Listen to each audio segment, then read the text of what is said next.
I would love to know a little bit more about your journey into the process of unlearning, and also sort of the shift to awakening, right? Like, taking stock of how certain race-based discriminations or biases, or unconscious biases have either been directly a part of your life or programming, or anything like that, and then also the moment of awakening or shifts that you had that sort of disrupted that program, right?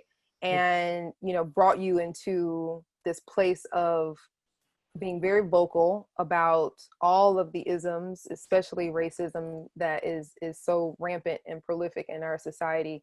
Talk about your journey and what your experience was like and what it has been. I would say a big part of my journey of unlearning was a decision to go to college at UMBC, because I was this West Virginia boy living in a culture that I would say, I call it, it's pretend welcoming. Kind of like, being from the South. I'm from Atlanta, and it's like the old bless your heart kind of culture. Yeah. Yeah, I know. I know when I hear that I'm being judged, right? Yeah, God. I know what that's about. there's when you talk about the different cultures, Black culture in West Virginia is nearly invisible from my view, and for a lot of people who live there, because of just how it is. And so it was a big adjustment for me to choose one of the top 3 most diverse colleges in the country. Right. Go to that, and what I found there actually was Blacks hung out with Blacks, whites ended up still hanging out with whites, Asians hung out with Asians. Yep. Which is the irony of it. But there still was a sense of safety in that, because this school attracts people who kind of get it, but we still want to spend time with what's familiar and what makes us feel belonging. So, and that's absolutely true. And at the same time, our classrooms are absolutely diverse. So it's a good mix. Yeah. But I would say that was a big adjustment for me. That helped me see that, because outside of, before that, I would say I had very few kind of exposure to Black college. My mom, took me to a couple like Southern Baptist church sermons, and I was like, okay, like this is different than what I'm used to, right? So, but it's important for us to have some early understanding that there is some way of acting, certain rules that are outside of what you're used to. That's a big step for a lot of people. So, and then once I was there in Baltimore, I was doing medic work, and I really saw the racial, the effects of racism really is left over from the civil rights era. I mean, I was working in a white flight neighborhood, and that's a new term for people, but it's basically a neighborhood that's predominantly white because white people left the inner city. And yet I did a lot of work in that Baltimore County and Baltimore City. And so I found that, Baltimore City, it's predominantly Black residents being served by public safety workers who are predominantly white and have that culture. So I would say that those were areas in which it was the opposite of unlearning. I kind of developed bad habits that I didn't have before, and I really had to sit and question and figure out and decide what battles to choose with speaking up about things. Right. So that was part of my journey as well. What does authentic allyship look like, right? Because there is a lot of performance, that can take place in this space. I think especially because we have all of these social media, platforms and outlets where it's like, you capture what you're doing, what you're wearing, the activities in which you're engaged, I mean, just last week with all of the protests, right? The last couple of weeks actually. And it allows people to capture that moment in time of them being, one, a part of the conversation, a part of the physical aspect of change, right? And it also sort of provides this, it's very transactional, right?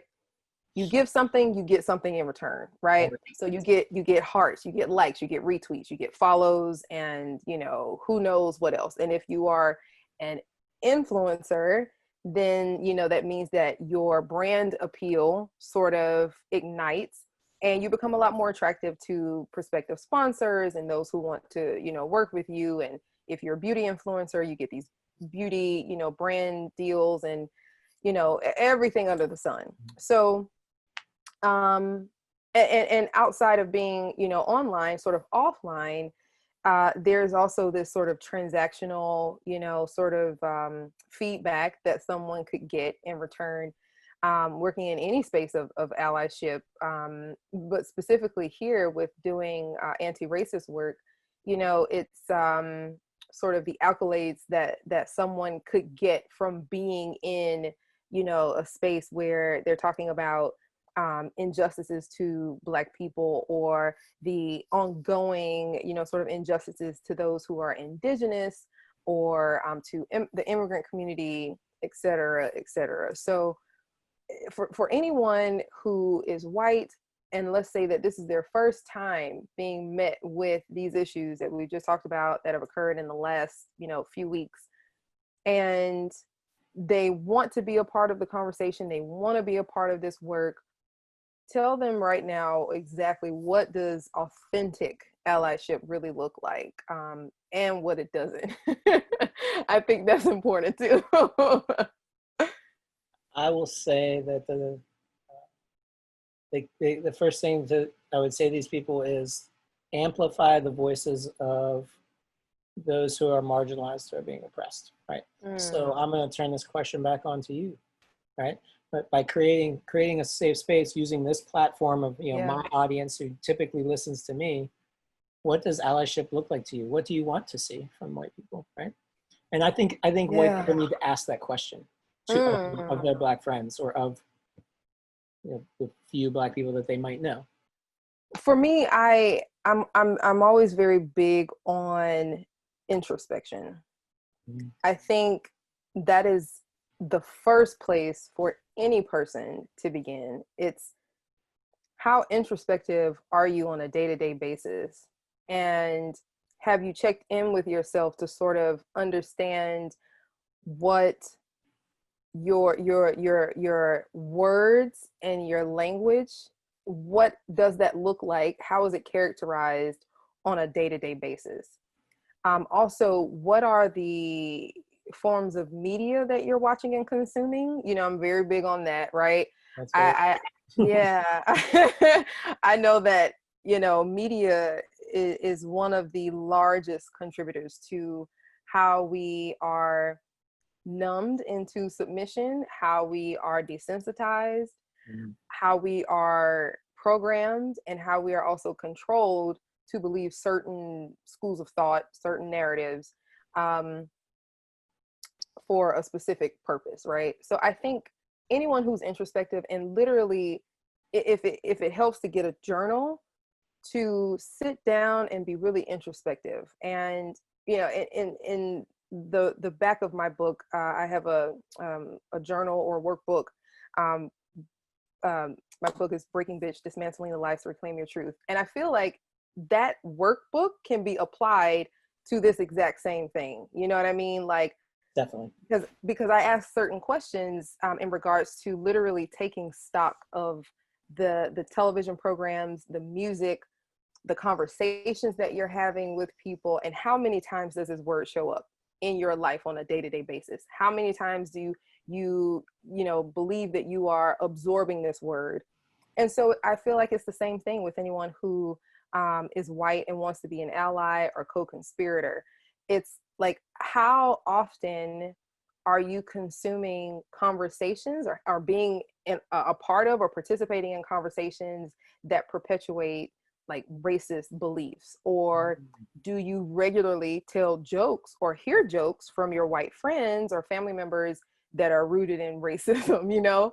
And then also, you know, just kind of taking stock of like, make a list of belief systems that someone has in regards to people in the Black community.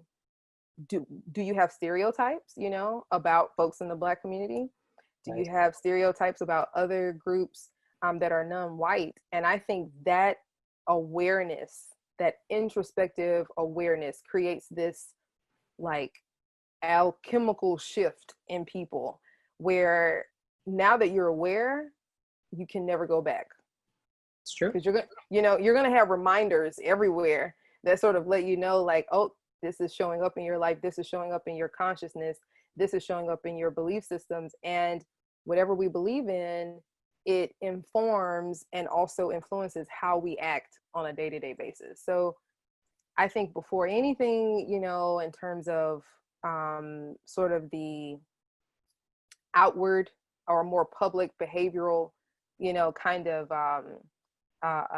acts that a potential ally could engage in, I think you have to get introspective first, right? That check in with yourself is the most important thing.